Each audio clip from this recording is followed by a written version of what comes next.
Obviously, there's ways to coach kids to make them better, but all of it has to be rooted in how fun is it? How much passion do you feel when you go to training, when you see the ball, when you see your teammates, when you see your coach, when you put on the jersey, right? I remember when I was 8 years old, when I put on my jersey, it represented fun. I knew as soon as I saw the jersey, man, for the next 2 hours, we're going to have a blast.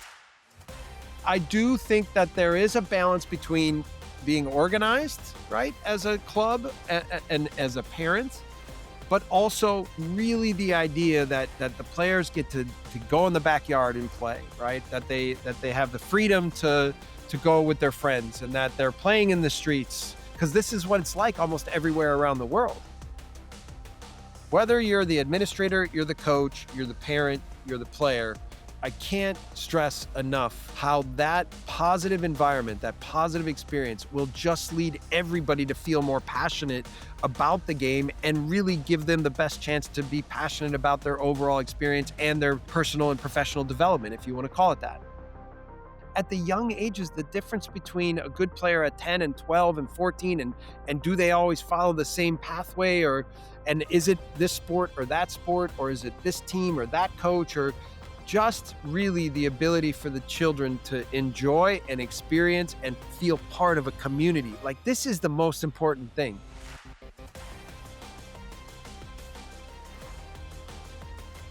What better way to kick off 2026 than with the man charged with preparing Canada to kick off the 2026 World Cup on Canadian soil?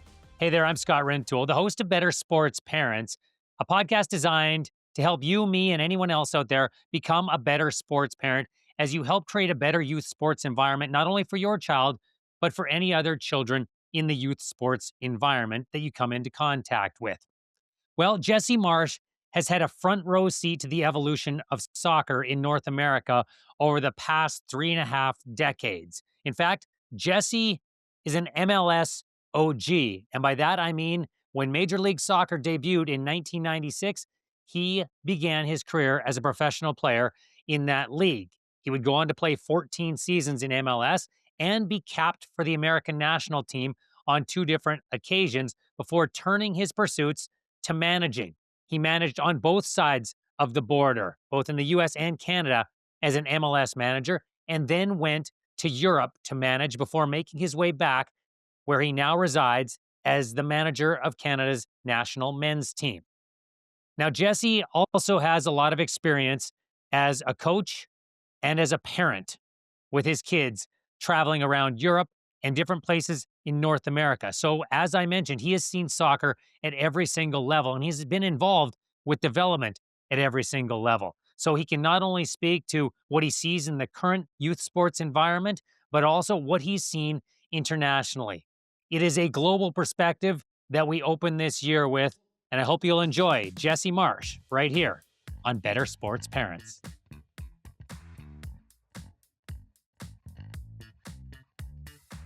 First of all, before we dig into anything here, Jesse, thank you very much for joining me here on Better Sports Parents. Hey, Scott, thanks for having me. This is going to be some fun. I have some thoughts on these things because, as you mentioned, I'm a parent and I've gone through this with my 3 kids who are a little bit older now. And then, I've dabbled in youth development and coaching soccer and developing soccer at the younger ages. So I think we can have some fun. I try to always say, whether it's parenting or coaching young kids, there's too many opinions out there. So I'll try not to be too opinionated. I'll try to just give some thoughts on the things I've learned, and maybe then I can provide some insight in some way. But I'm really appreciative that you have me here today.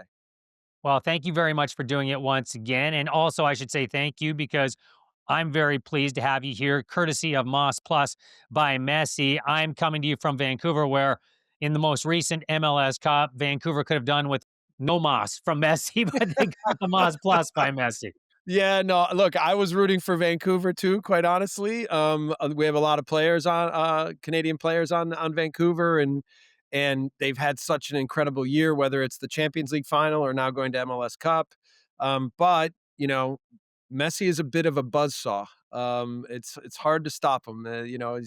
He's the best player to ever play the game, and he can show it at any time. So he showed it again in the final. Well, we're in agreement there, and maybe you'll have a little inside track on him if Canada and Argentina somehow meet up in the 2026 World Cup down the road. Yeah, anything's possible. He took us down twice already in Copa America, so let's hope not. Let's hope not. Yeah, let's hope not. That is true. And I think we can all reflect back on that match. It actually does speak to how things have changed in North America and specifically MLS since your playing days, and just how much more international the league has become since that time, both when you were a player and a manager in MLS. Yeah, I mean, I've coached a lot of players. I often one of the things I say sometimes is I've coached players from 62 different countries, which is pretty incredible. The way you think that the imprint of the game is so global. But from when I started playing in MLS, where I think there was in 1996, I believe there was a foreigner limit. You could only have 4 players that were from another country. And so they really focused after the NASL days to make sure that it was a domestic league. That's obviously changed over time. So much has changed. The stadiums, the types of players in the league, the academies, how many teams are in the league. Really, so many opportunities for so many people to now play the game at a high level. But the international aspect, for sure, is one of the great things about our game, and certainly we will feel that next summer. Right now that we've seen the draw and we know where all the teams are going to be, we're really going to have a chance to experience football culture from all around the world in Canada. You're absolutely right about that. And this country is so excited. I imagine in the US it feels the same, and certainly Mexico as well, as it will be hosted by all three countries. It's actually a nice segue into the way that you have gone about your life as an adult and as a parent as well. And we're going to touch on a lot of different things here, but I'm interested to know what it's been like living that nomadic coaching lifestyle as a parent, not just professionally, but dragging your family around the planet and having them get on board with that plan. Yeah, well, if we were to go through it, well, I had 2 children born in Chicago, then another one born in LA, then I moved them to Montreal, then I took them on a trip around the world, for 6 months, and we visited 32 countries. After that, we landed in New Jersey. I then became the New York Red Bulls coach, then went to Germany, England, and then Italy. So, you're right. The fact that I can't keep a job has meant that my children have had to move a lot and experience a lot of new things. When we've moved around, especially when we made the move to Europe, our kids, my daughter was 15 then, and my son would have been 13 and 9. We said to them at that time, like, the experiences of moving to different countries and different cultures and learning new languages will be things that you can add to you and carry with you for the rest of your life. The friendships you make, the things you learn, the way that it will open your eyes and your horizons to opportunity. And now they kind of regurgitate that back to us a lot. And sometimes when we hear them explaining what their lives have been like over the last 10 their whole lives really, they say a lot of those things, and my wife and I are kinda elbowing each other like, where have they heard that before? But it's certainly nice that, at times when they didn't wanna move to these places, at times when they didn't wanna leave their friends, that they still were able to take mostly all the positives of the experiences that they had at different places and really add it to who they are and continue their own personal development.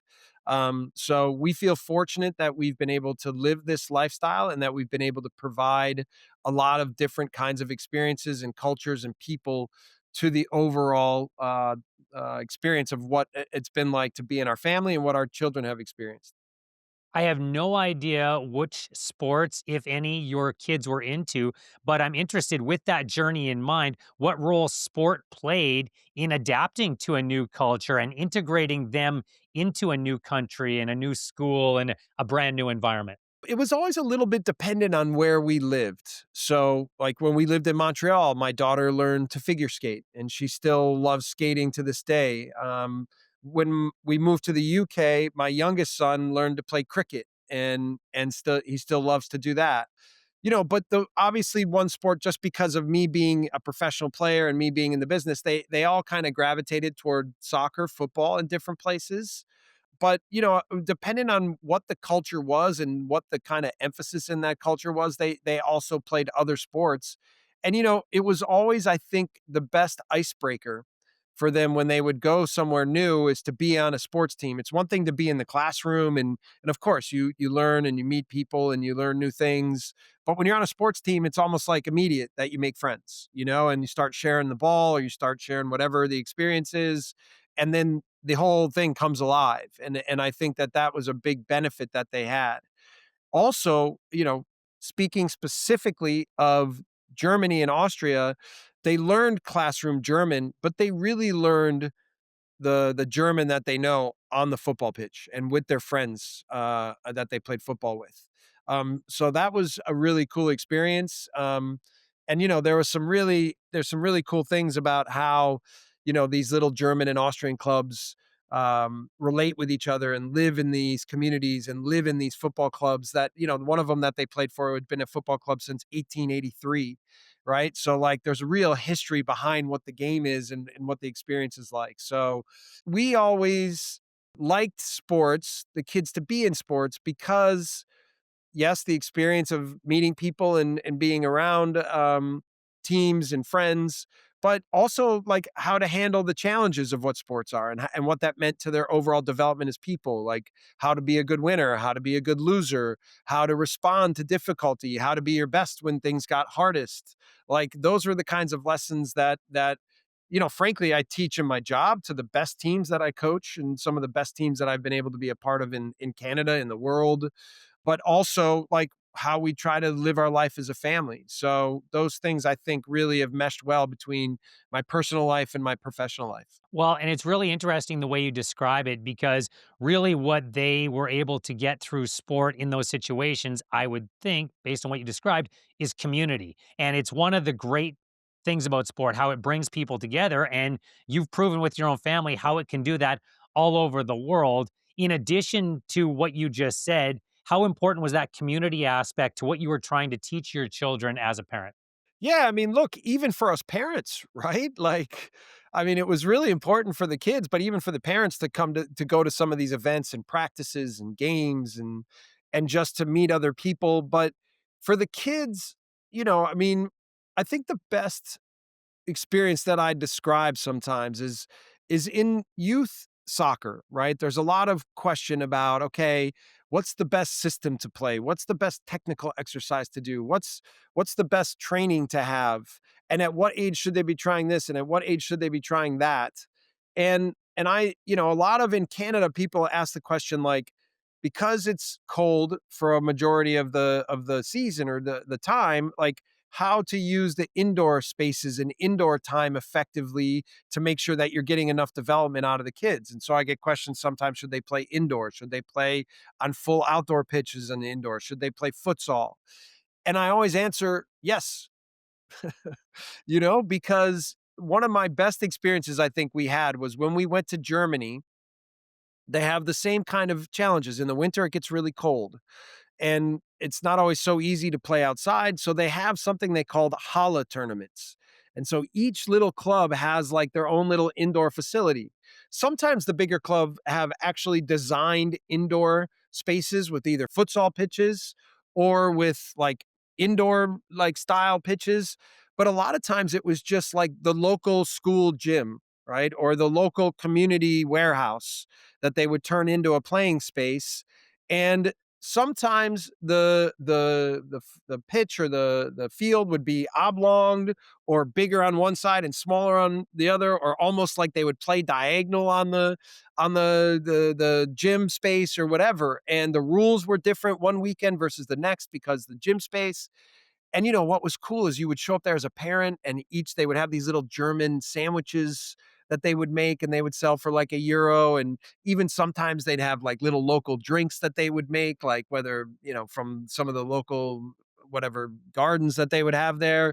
And so it was like a complete holistic cultural experience. But the best part to me is that because the game actual rules and maybe it was 4v4 one week and 6v6 the next week. Maybe it was a big goal with goalkeepers one week and small goals without goalkeepers the next week.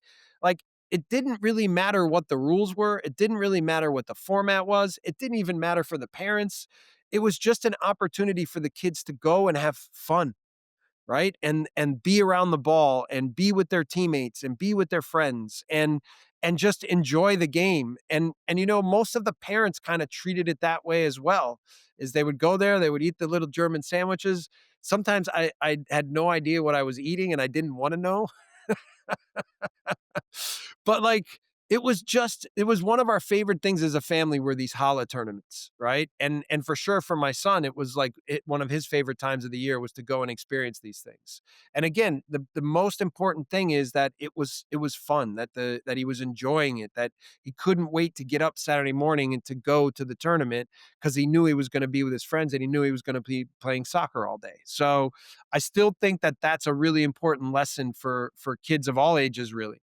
Well, and for parents as well, because you talked about the community that you got through it, and it had nothing to do with results. It had nothing to do with which team was winning or who was scoring the most goals, and also that creativity aspect as well. I know what you just described was organized, but especially in North America, I can certainly speak to Canada specifically. Everything is so structured that we often lose sight of the fact that kids want to do exactly what you just said. They want to play. You look at Jumpstart State of Play and all the data that comes back. They want to play because it's fun. They want to play with their friends. Yes, they want to improve their skills, but they don't talk about winning. They don't talk about scoring when they're asked, when kids aren't in the environments around adults. How could we in North America integrate free play and that creativity better than perhaps we're currently doing, Jesse? Well, look, there was even one study at one point that was done in the US that did like, okay, if you're for one game that a young player played, like let's say it was a 50-minute game, that if you took the time in the car it took to get there, the time in the warm up, the time of the ball being out of bounds and fouls and offsides and throw-ins and then subbing, and that for a 50-minute game that the player only played 12 actual minutes in the game, and then there was another 97 minutes between the travel, the warm-up, and the wasted time within the match, that out of 110 minutes they only played 12, right? So certainly the idea of smaller groups and free play and unorganized, like, look, the reality is the kids are competitive, right? They're keeping the score, right? They know how many goals they scored, they know how many of the opponent, they know how many personally they score if they had an assist. They know all these things, but more importantly is just like the life of the game, right? There's different places have different culture. In Canada still you have great hockey culture, and when I lived in Montreal, I was amazed that as soon as middle of October hit, every park was flooded, boards were up, lights were on, kids were out playing all night long.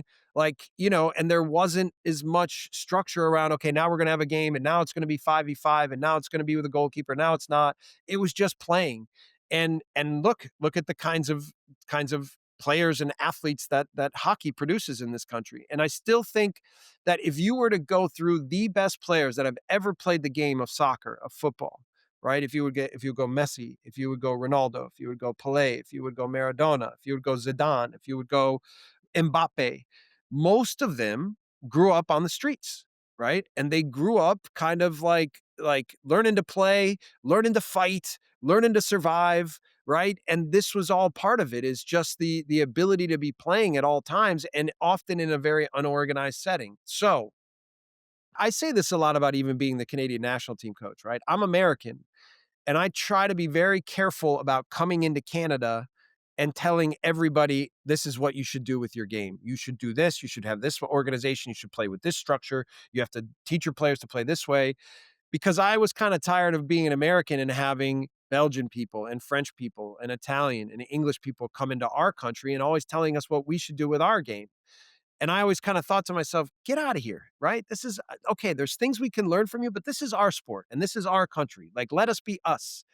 And so I do think that there is a balance between being organized, right, as a club and as a parent, but also really the idea that the players get to go in the backyard and play, right? That they have the freedom to go with their friends and that they're playing in the streets, even if there's traffic sometimes, but then you put something around so that people know when they go through that street that, to slow down, and because this is what it's like almost everywhere around the world. right? Is like the game kind of breeds itself. And I think we can still do more of that, and we can create that in even our youth club settings.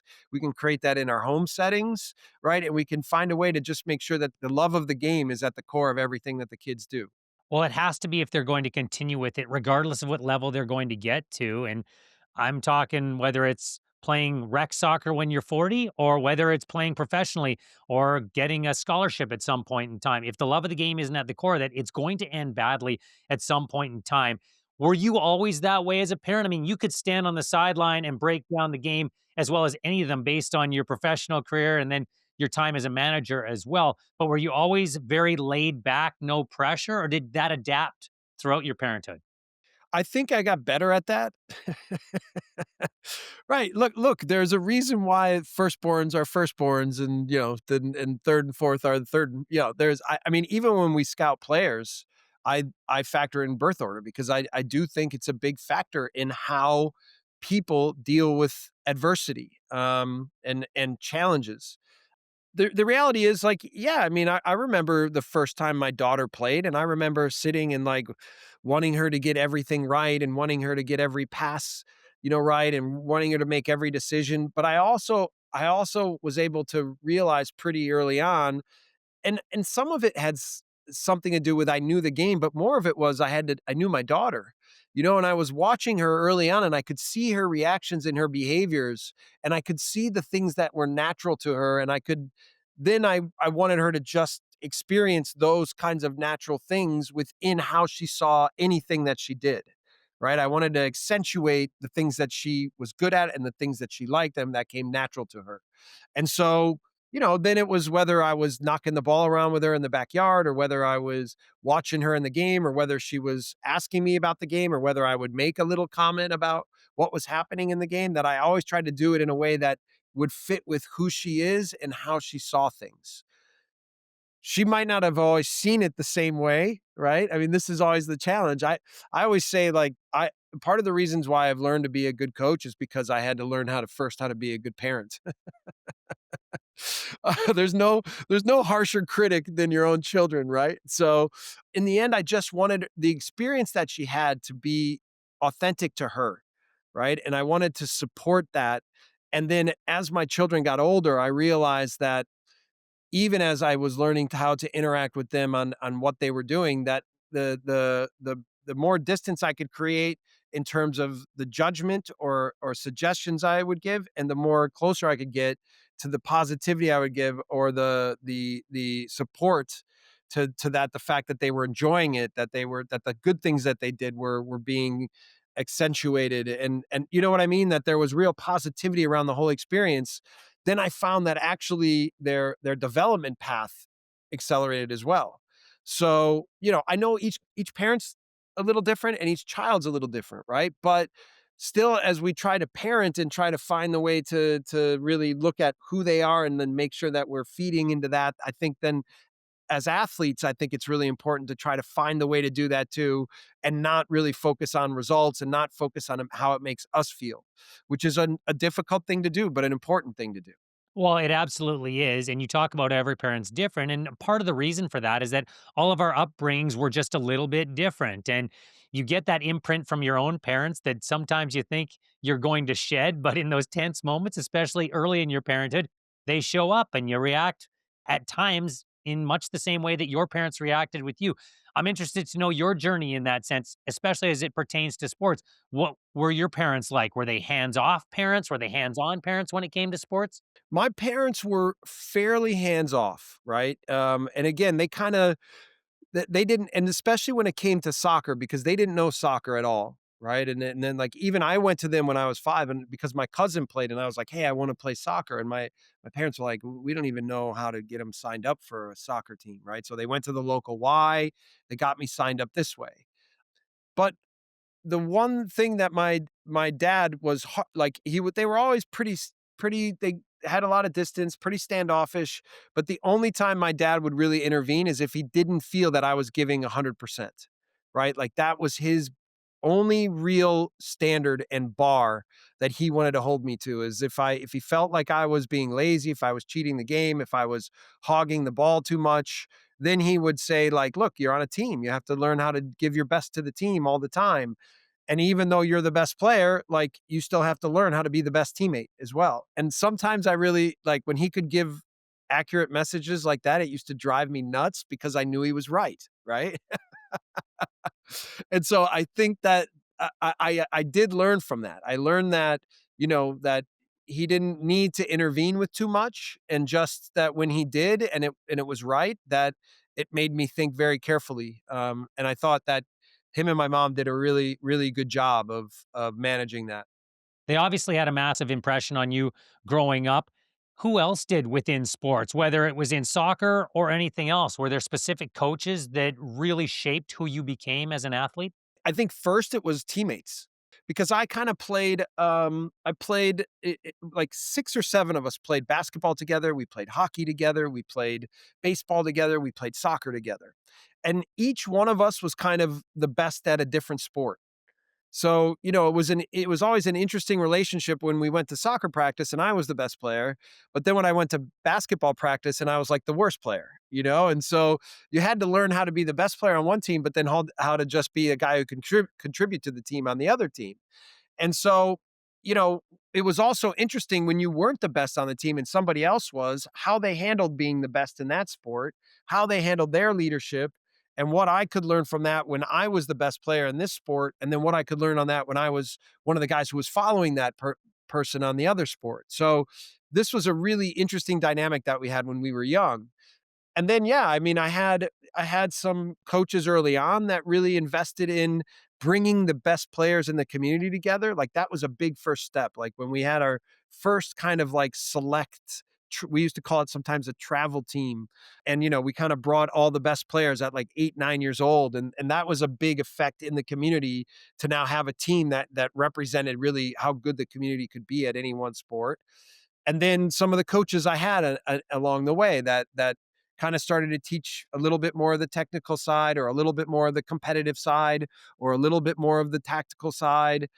And then, once I got to college, I kind of had a coach named Bob Bradley who became the eventual US national team coach, who kind of then represented all of those things under one roof of like what high level soccer could look like and how to challenge players and teams in the best way.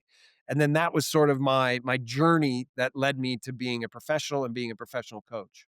That aspect you described with playing different roles on different teams in different sports is one that Gareth Rees, a previous guest on this podcast, a Canadian international rugby star, he talked about that as well. And he talked about how that made him a better rugby player eventually. How did that contribute to you being a better soccer player, having to play different roles in different environments? Yeah, well, I had one friend named Andy Cawley, right? And on the basketball team, he was the best player. And on the soccer team, he was a good player, but he wasn't the best.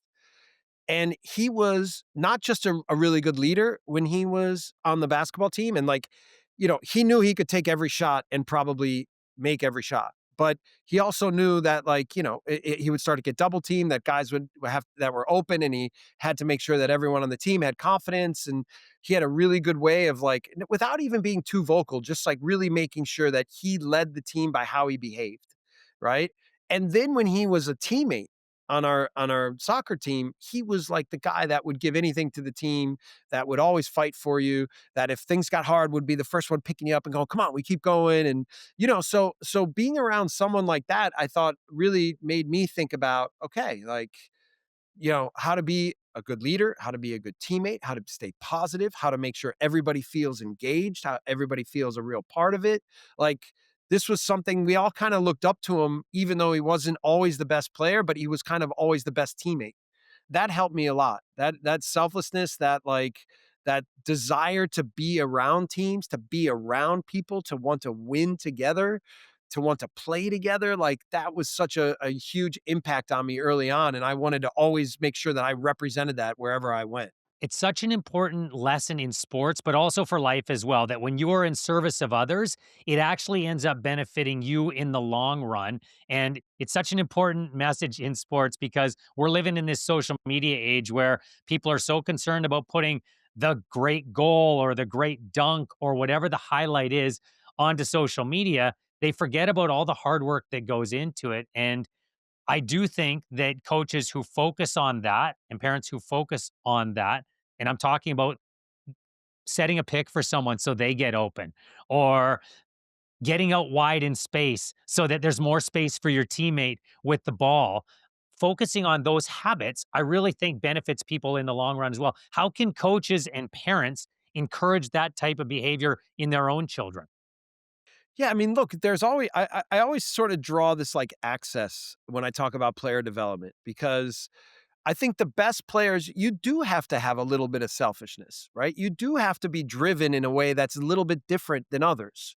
And sometimes like you need to as coaches or as parents, you need to feed that desire to be different, to want to try to make big plays, to want to be the one in the spotlight.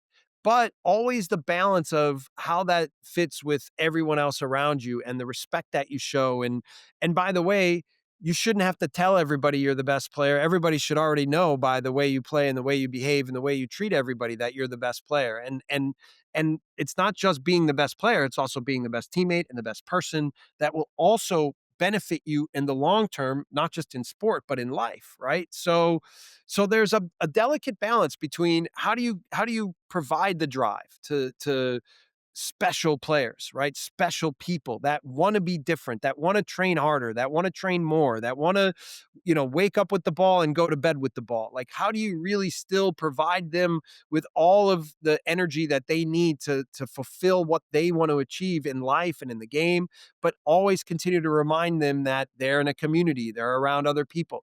Even if it's tennis and it's a singular sport, like there's still the understanding of what it means to have a good relationship with your coach, with your parents, with your team, with your if you play in a tennis team, like do you know what I mean? How to be good in an individual way, but also represent everything that's important for the entire community that you represent. Like what a big challenge, especially because we know it takes ego to be really good. Right? You don't want to pour water on the ability for kids to really feel good about themselves and about what they can achieve in the sport, but you have to also continually remind them about how to really be part of a community. Yeah, and whether it's with you in the men's national team or U9 girls soccer, when the best players on the field don't have a realization that they need everybody else in order to be successful, it's ultimately going to fail. I don't care if we're talking about Messi or if we're talking about somebody's child. And I know as parents, the most natural thing to do is watch your own child on the pitch or on the court or on the rink and focus solely on them, but there needs to be that understanding and finding that balance. As a coach, when you were coaching youth sports, how did you try to encourage your players and the parents around them to feed that message to their kids and get it through? I mean, maybe the best story I can tell about that is I took over the New York Red Bulls, and there had been some challenges with the parent group in New York Red Bulls, right? And so for the academy, they separated the players and they could only watch training behind the fence. And they were trying to create an environment where the players could train without having to hear the parents and without having to always look at the parents and where they could focus on the training. But it kind of had an adverse effect. The players for me wound up being a little bit robotic and the parents wound up being a little bit bitter because, a lot of them had driven an hour and a half both ways to take their kids to the training sessions. And this was higher level training. And so the first day I went to the training session, I was watching the training, but then I was watching all this parents standing behind the fence. And it was cold, by the way, too. It was cold because it was like in February. And I went and spoke to a couple of the parents, and one of them happened to be Tyler Adams' father. And Tyler Adams at that point was like 14 or 15 in the academy. And he wasn't watching Tyler; he was watching Tyler's younger brother, okay, who was in the academy. And then I started talking to him like, "So, why are you guys back here?" And they're like, "Oh, they made this, and they don't want parents having an influence." I was like, "Okay, and how do you guys feel about that?" And they're like, "Well, we feel a little bit disrespected and a little bit disconnected. And, I mean, most of us don't want to sit and yell at our kids, but we drive a long way and we just want to, feel like we're part of the experience for the kids." And I was like, okay. I was like, Okay, so then I kind of talked to the club and I'm like, okay, what if we make a little indoor space where the parents can have coffee and can have a little bite to eat? And when it's cold specifically, they can go inside. And what if we make a little area where they can still come outside and they can watch the training? But we don't even make a rule that says no speaking and no yelling. We just ask them to be respectful of training and to stay positive about the overall experience and let the kids play and let the kids train. And then, we there was at one point where we created we tweaked a code of ethics for the parents and some stuff like this because legally that's what we had to do. But more than anything, we created I think a respectful environment where we asked everybody to feel a part of the overall experience and development of what we were trying to create in the academy and what we were trying to create in the club. And the response was incredibly overwhelming and incredibly positive, right? And so it was almost like because we just asked them to be contributors to the environment and not created a bunch of rules, that there was an immediate respect that was shared and that they felt more positive about the experience and that and in the process then of even just having a room that was warm and had coffee, they appreciated that, right? So in the end, I thought we really created a positive environment in that academy, and we changed a little bit how we played. We changed a little bit how we taught the game, but I think even more importantly, we changed what the relationships were like, which I still think again is at the core of all of it. So that would be an example of how I thought things went well when we tried some of that. Well, it's a really great story. And I wish that every youth sports environment was like that. But at the heart of that is what you said. Parents want to be involved. I think often, Jesse, they don't quite know how. And so the way that manifests itself is often shouting direction from the sideline at their child as to what to do because they're so emotionally invested. They want to see the child succeed. I do think that if coaches were to lay some ground rules and create that atmosphere at the start of the year, that it would have a more positive effect. When you were coaching youth teams, what did that look like when you're talking to parents at the beginning of the year and that initial parent meeting and maybe check ins throughout the way? Yeah, yeah. Look, I ran youth clubs too, and while we were having tryouts, what I always held was a parent meeting, and I would often describe if you're running a youth club, then your customer is actually not the kids, it's the parents, right? So, we tried to really make sure that we would acknowledge that, we know that especially in these pay to play environments that like, the parents often spend a lot of their time and money to give they want their children to be part of this and they want them to succeed and they want to provide them with opportunity and we understand that and just that in the process that there's again respectfulness and that here's how we're going to try to coach, here's how we're going to try to teach, here's how we're going to try to mentor. If you have questions, there's an open door. Here's my email. I mean, I still give out my Canada Soccer email when I go do coaching clinics and things like this. And I usually don't regret it because people only reach out if they have something that they think is meaningful to talk about.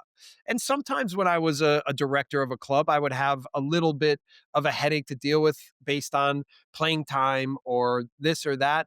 But usually when we laid out the types of environment that we wanted to create and the types of relationship and we created clarity around how we could interact positively around running these teams, coaching these teams, teaching these players, having the parents involved, doing it the right way, doing it in a way where we all felt like we were a community. Like I almost never had issues with parents being upset, right? I had more issues with okay, how do we get the balance right of creating the best pathways for the absolute best players while also providing an experience for every player that's involved, right? Like you're still always trying to honor high performance, but honor the overall experience. And so that was for me at least that was always the little bit of a struggle I would have with making sure that we were doing both of these things effectively. But in terms of relationships with people and relationships with parents and players and we had a lot more positive, really positive experiences than negative.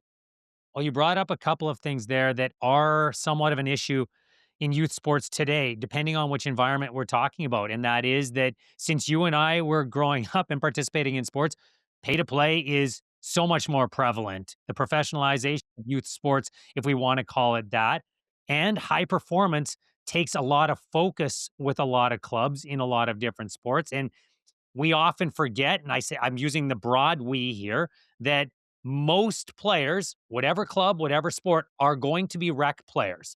at one point or another. And I do think that gets neglected a little bit. And I do think that if you narrow your participation base too much, that affects every single level and that affects Yep. high performance. What's your level of concern with that as a national team coach, that maybe we're too exclusionary with the way we're doing things overall in the environment right now?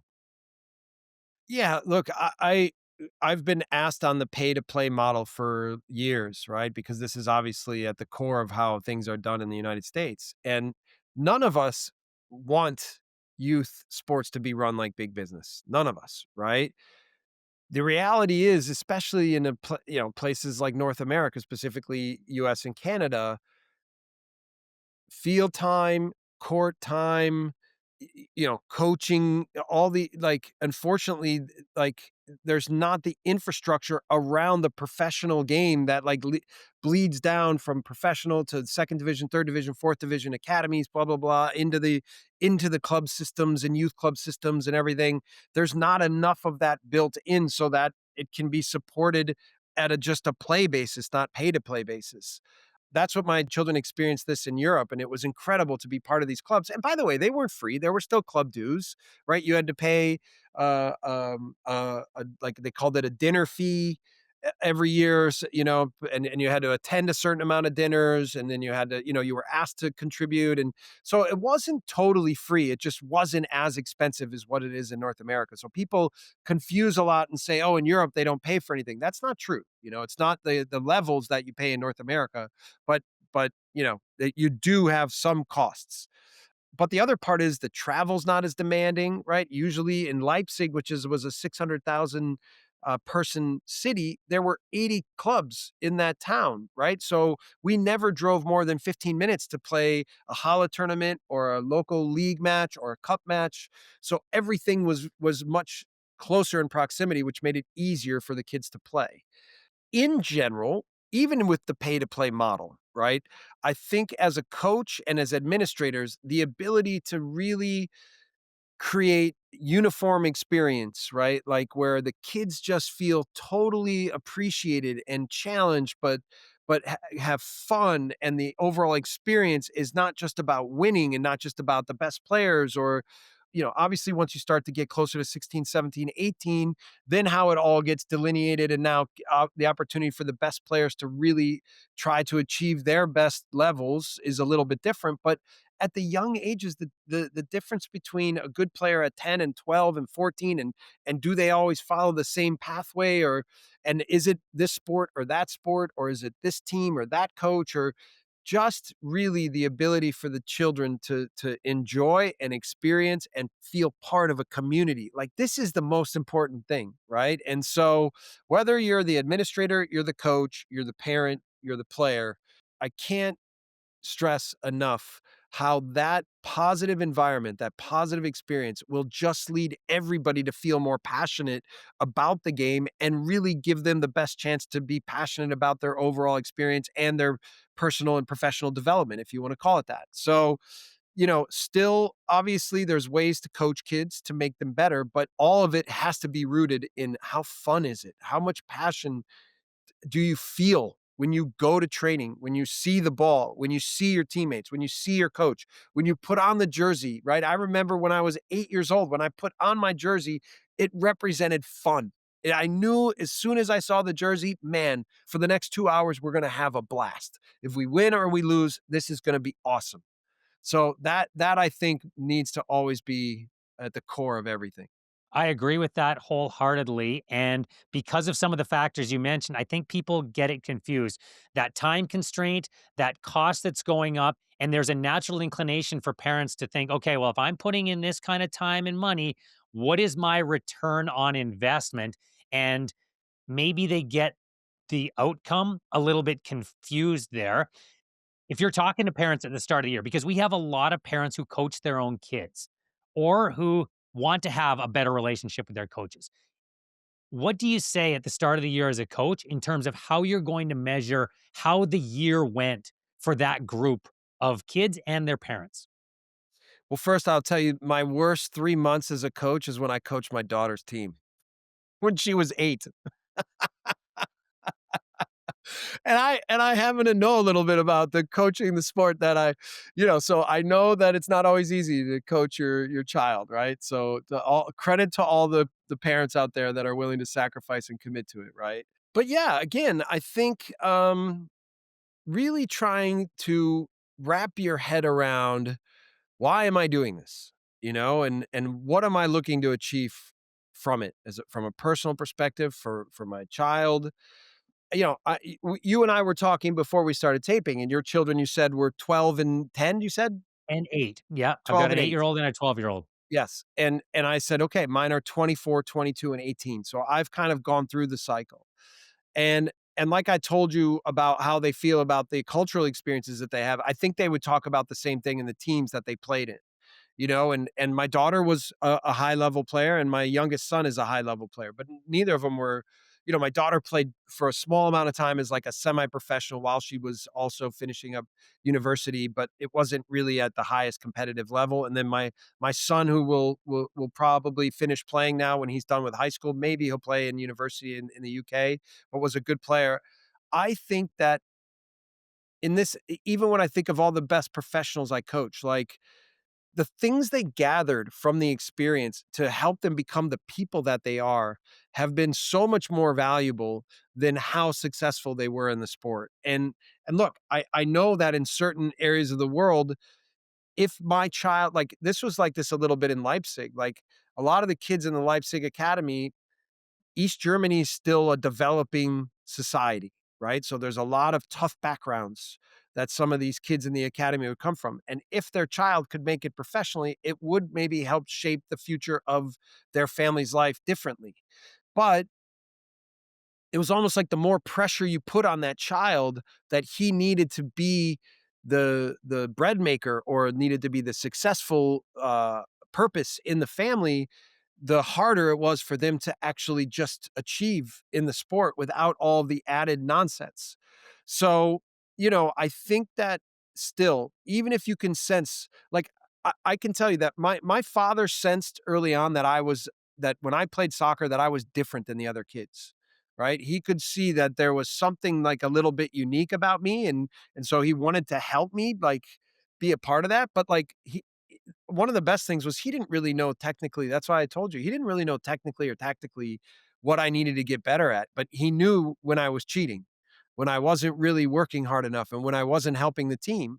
And that was the thing that he stayed on, like, be honest, be a hard worker, like, be a good teammate, like, and those things were more about life than they were even about the game. So yeah, I think maybe that's where the most important lessons lie.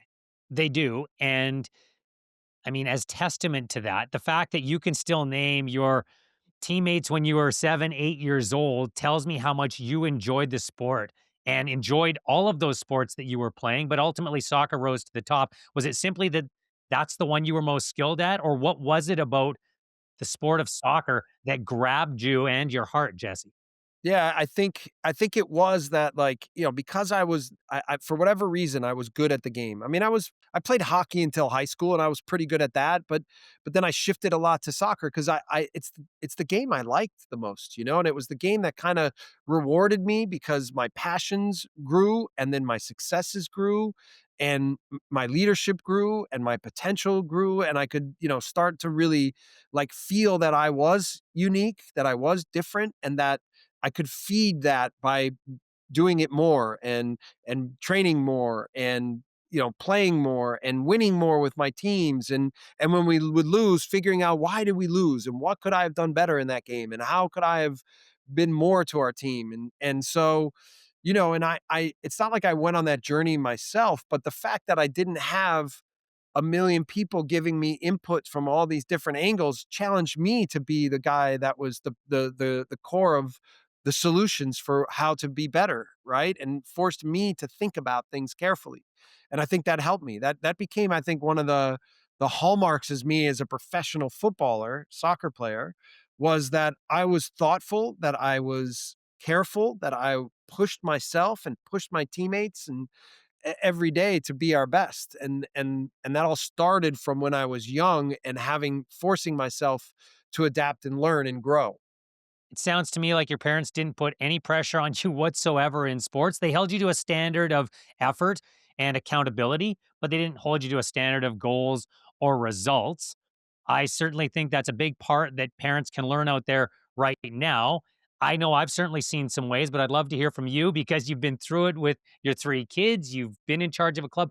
What are some of the ways that you see parents, perhaps unintentionally, putting more pressure on their kids that actually leads to negative outcomes instead of what they actually desire?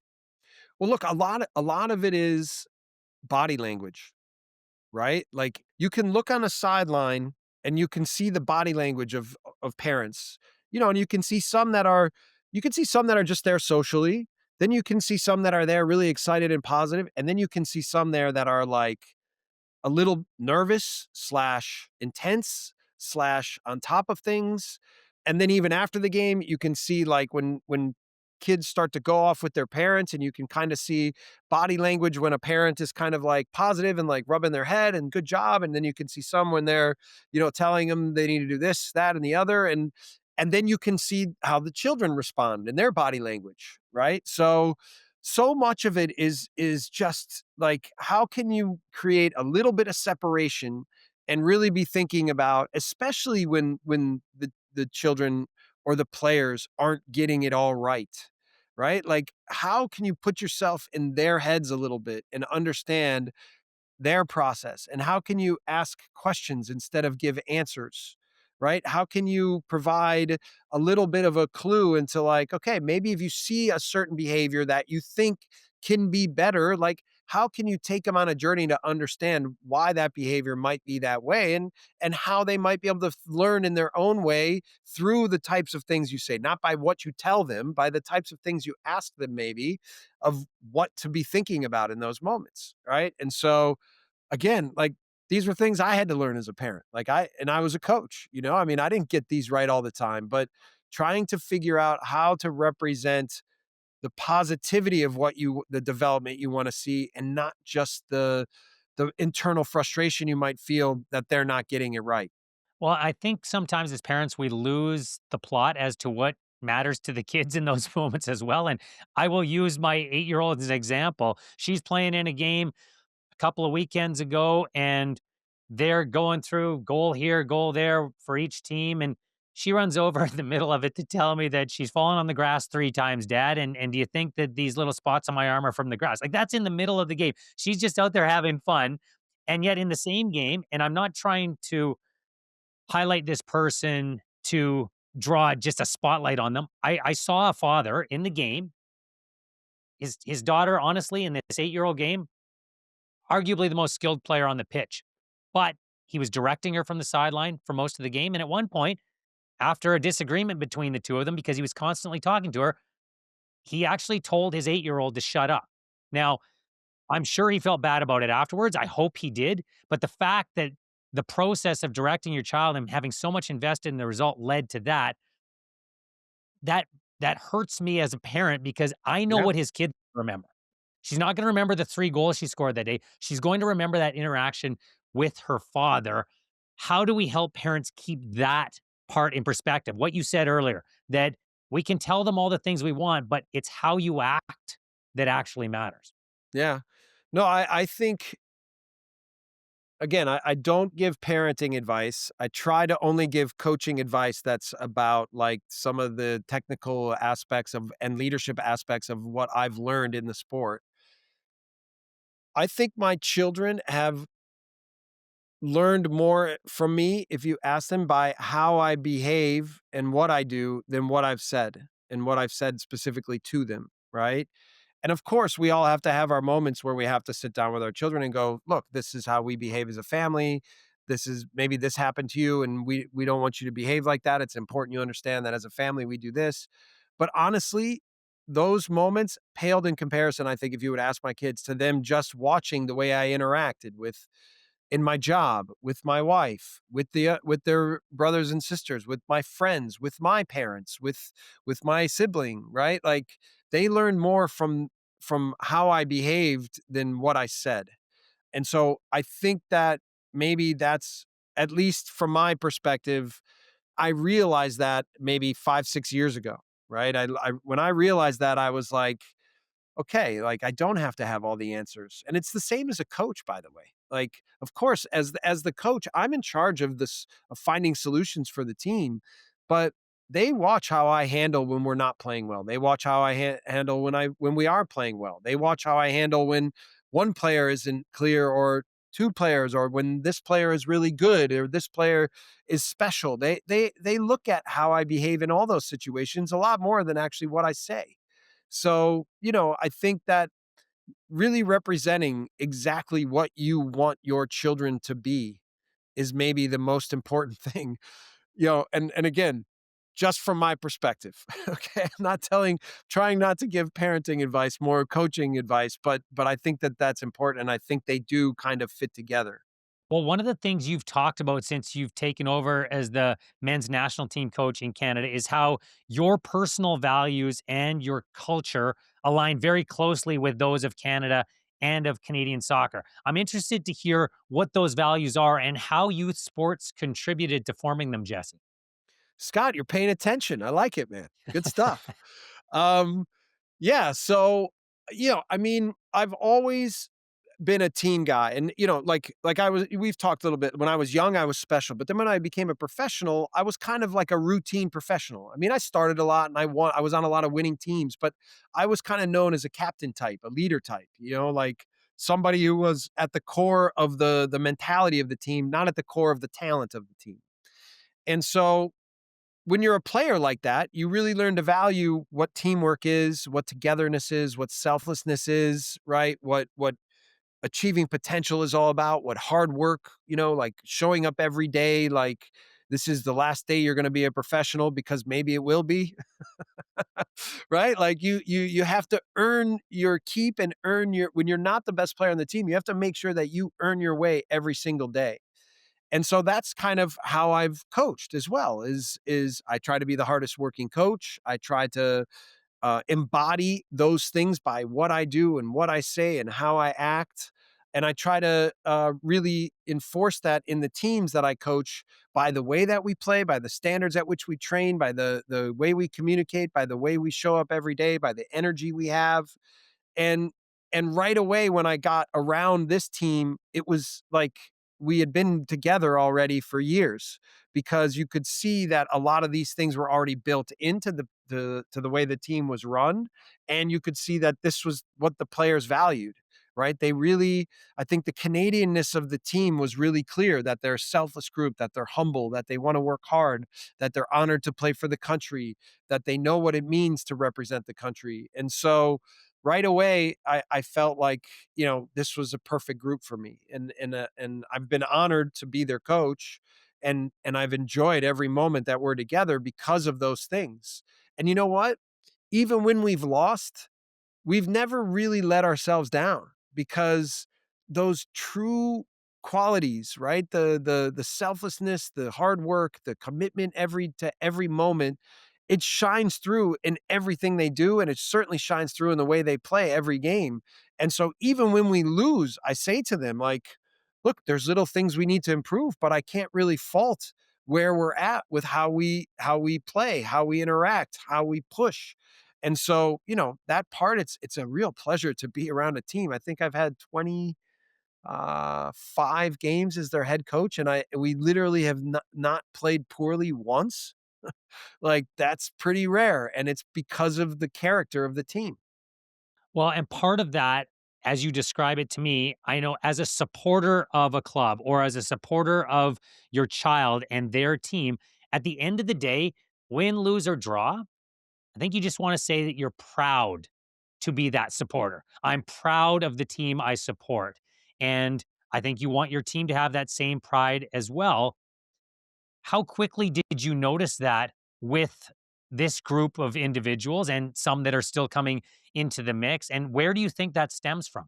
Yeah, I mean, look, so it was maybe like the 3rd day of training we had. We played Holland, I mean, if you go back when I took the job, we played Holland in Holland, number 7 in the world, France in France, number 2 in the world, and then first game of Copa America against Argentina, number 1 in the world, right? So some would say I was crazy for taking the job, But in hindsight, you know what? It was the best thing because I tried to set standards right away for the way we trained, for the way we played, and focus on the details of making sure that we were committed to that every day. And I said to them right away, and if we're not on top of it from day one, we will be punished because look at our opponents, right? And so there was this motivation to immediately push. And and after the third day of training, I was walking off the pitch with the staff, and I said, "Look, we may be in for a tough month with our opponents, but this team's going to be good. This team's going to be really good. I can tell." And so the other part of them that I've really appreciated is as much as we have great relationships and there's a real connection with who I am and who they are and how we think about this life, the minute that I set high standards in training or high standards with the way that we interact or concentrate on the details, they almost exceed them every time. And then I tell them that yes, I'm proud of them and well done. And but I say my job is not to congratulate them. My job is to now I have to raise the standards again, you know? And then the next time I raise them again, they seem to exceed them again. And we have this like competitive battle with each other. And because they really understand how important the national team is, because they really believe in their talent and in what we're doing with the team, their desire to push themselves, to be their best, to their desire in the pursuit of excellence has grown and has developed and has meant that they've all continued to exceed even their own expectations. So, and then the more that we can do that with the individual and with the collective, then we can start to create something that can be really special. And that needs to be really special come next summer. So that's been a little bit of what our process has been of developing as a team. Well, and that environment's a lot different than youth sports. And certainly you're in a results oriented business, and everyone understands that at that level. And at youth sports level, it's not that. So it can be more difficult to determine how things are going from a coaching perspective as well. And I'm not sure parents know. And as we talked about earlier, a lot of times it's a volunteer parent and they're given their time and their talent already. How do you determine whether a volunteer coach is doing a good job or has done a good job with your kids? Look, the reality is a volunteer coach isn't most likely is not going to be the best well-rounded coach, right? I mean, they're probably doing it because they have a child or maybe, they played the sport or they enjoy being around young people and mentoring young people. Whatever kind of quality or whatever kind of coach you have, I think you want to see those the things that make them special at who they are, you want to see that come across in how their teams play. But, especially if it's young people, it still has to be rooted in mentorship, right? And like, and if you lose a game, or if you lose bad in a game, or if you win big in a game, like, how do you handle those moments, And how do you make sure that you're still remaining at the toughest times and at the best times, you're still remaining focused on who you are and what you want to be and how you're going to get there, right? And so it's obviously the drive and the attention to concentration and discipline and detail is very different at a U8 level than it is at a professional level, but still there has to be an underlying identity of what you're trying to create and what you want to be and how you represent that every time you're together. I always think like what I try to do, almost the younger they are, the more energy we have, right? The more that when they come, they feel excited, that they want to be on the ball, they want to see their teammates, that they want to move around. I always do more sessions that where the players are on the ball more and they're not just running around and looking for the ball, that they're actually able to be on the ball. And then maybe it's two on a ball and that you're creating these small little like microcosms of what the game is and helping them experience how to manipulate, how to defend, how to put pressure, how to pass, how to connect, right? Like you're trying to build the littlest tiny building blocks, like one step at a time, in a way that has energy and is fun, and where they experience positivity, they experience scoring goals, that like that at the core of the game, the things that are the most fun they experience every day. And then even as they get older, how do you not take that away from them, but also still provide them with so many more challenges of what it means to be good? So that would be the way that I would choose to do it. But in the end, like you would want to see coaches where you really see the identity of who they are come across and what their teams are. That's really important.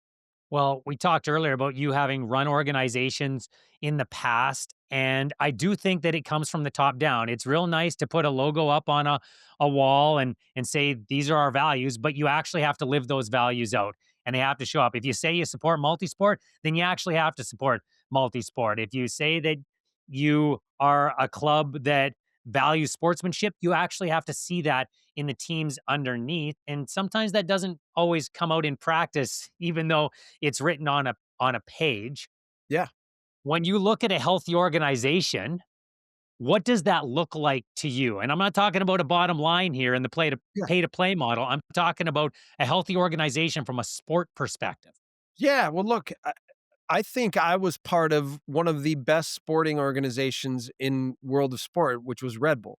And in Red Bull, we would say 2 things. First, that if you asked anyone in the entire club or in a stadium of any of the teams that we had, like what was the mission and what was their job, that it was about this is what we do with Red Bull football. This is how we do it. And this is the identity of how we're going to get there. Right.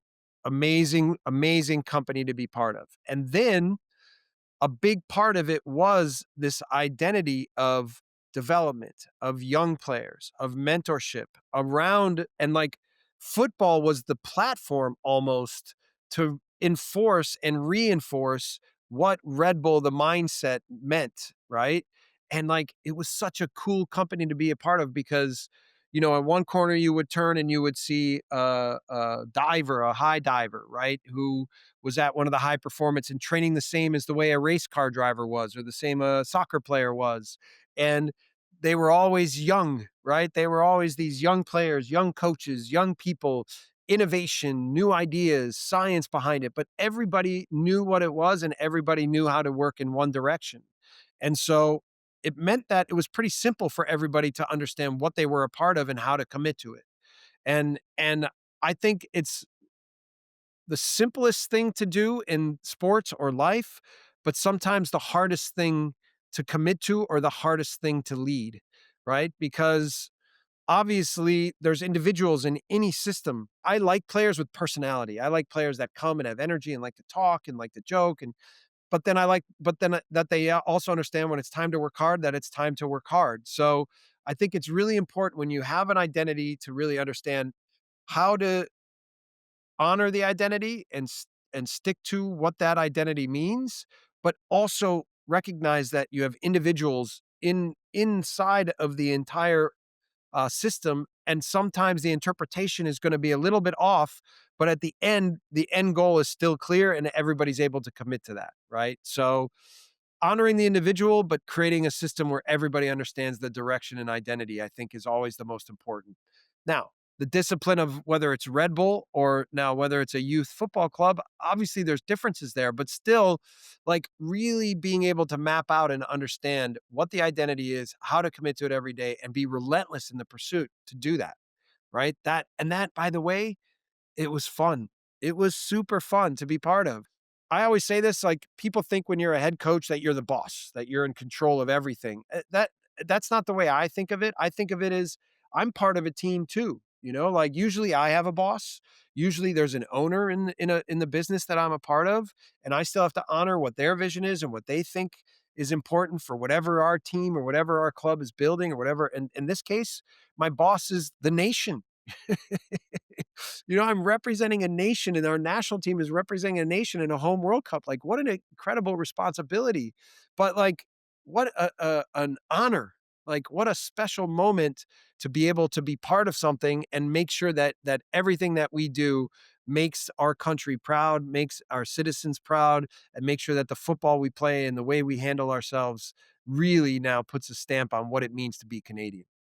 Well, and anybody involved in that sport at any level or any sport for that matter, the national team is the culmination of all of the work underneath it. And I am a firm believer that the North Star, wherever you are, coach, administrator, national team coach, if your North Star is as many as long as possible. So as many people playing as long as possible, will create the best environment for everybody. If that's your North Star, I think that you and future managers will have a plethora of talent to choose from, and you will have one of the top clubs or top national teams, I should say, in the world.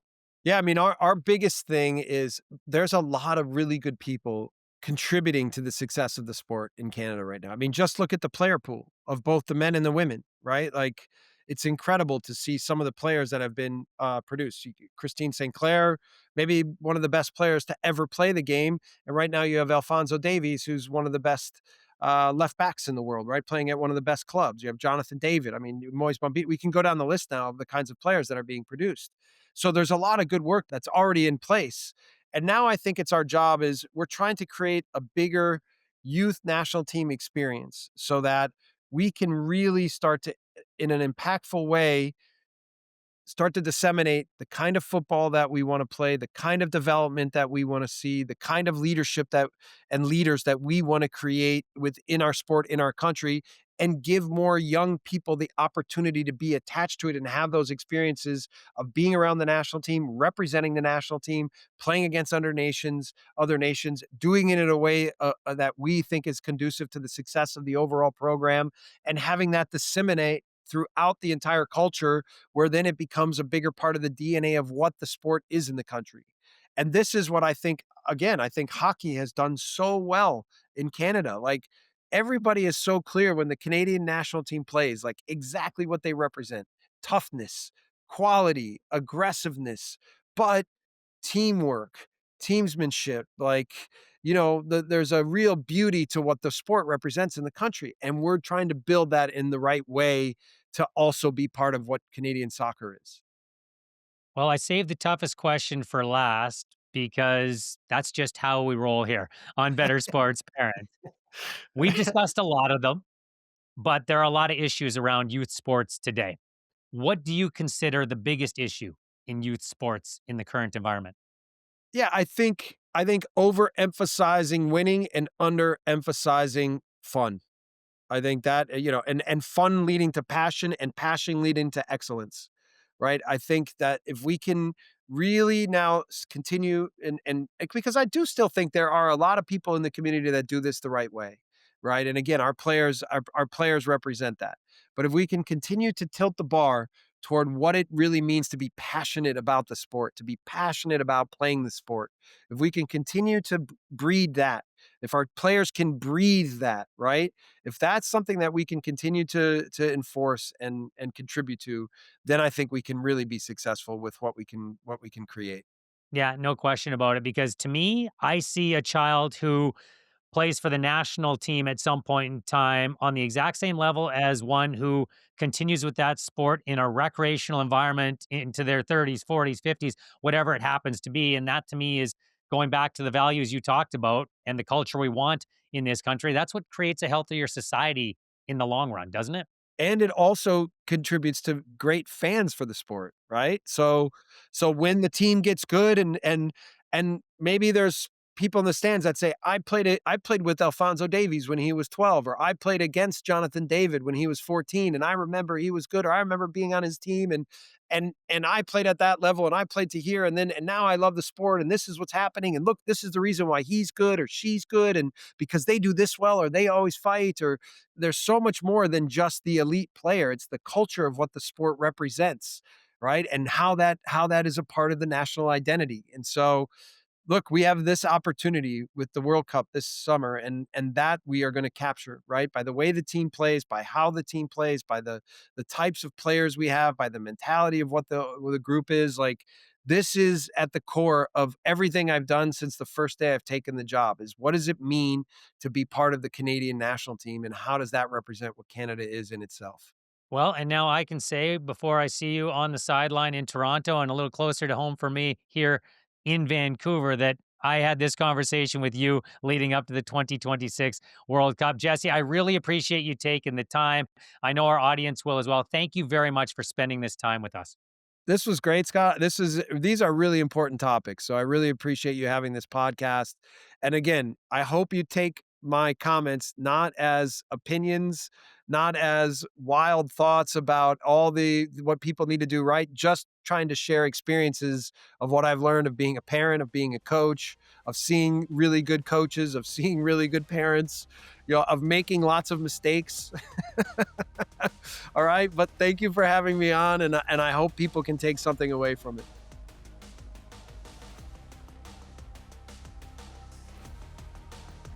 I hope you enjoyed this episode and you found some tangible takeaways that you can bring with you in your journey to becoming a better sports parent.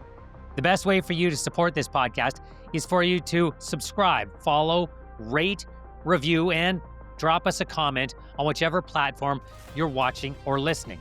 And the fastest way for us to grow this podcast and reach more parents out there is for you to share it with your respective networks and to tell people that you see at your youth sporting events when you're there with your children.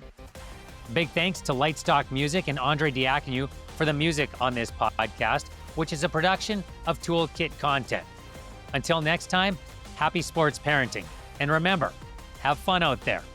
That's what it's supposed to be about.